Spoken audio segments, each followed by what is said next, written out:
Trump, Trump, Trump. Guess who's back and making the headlines again?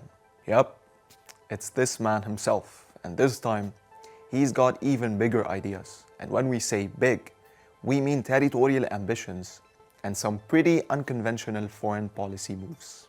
Trump is seriously suggesting the US should buy Greenland. Yes, the same Greenland that's been part of Denmark for centuries. And he doesn't stop there. He also thinks it's time for Canada to become the 51st US state. And oh yes, he wants to claim control over the Panama Canal. But the soon-to-be inaugurated president doesn't stop here. Trump even wants to rename the Gulf of Mexico the Gulf of America. Why? Because obviously the United States hasn't dominated enough of the world, right? Concerning Greenland, this isn't a new idea. Trump floated it back in 2019, and when it didn't go anywhere, he moved on, at least for some time. But now, he's back at it, arguing that the US needs Greenland for national security and freedom. The problem? Greenland's leaders have been very clear. It's not for sale. Yet, Trump insists this is an absolute necessity. Then there's the Panama Canal. Trump's been talking about how Panama is overcharging for shipping rates and how there's some supposed Chinese military presence there, something Panama's president flatly denied.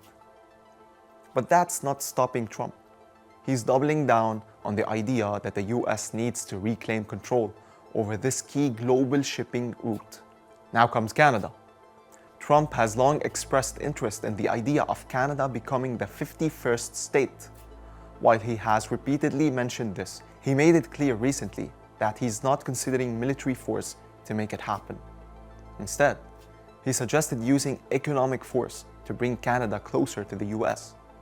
His reasoning: he believes that removing the artificially drawn line between the two countries could improve national security and help address trade imbalances. Now let's zoom out a bit. Experts have pointed out that while Trump's territorial ambitions might seem a little out of place in the 21st century, they actually echo some pretty familiar imperialist tendencies from the 19th century. Trump's direct approach is a far cry from the more diplomatic, cooperative style that's dominated international relations in recent decades. So, while some might say these ideas are outdated, others might say they're just Trump being, well, Trump. Whatever happens, one thing's for sure.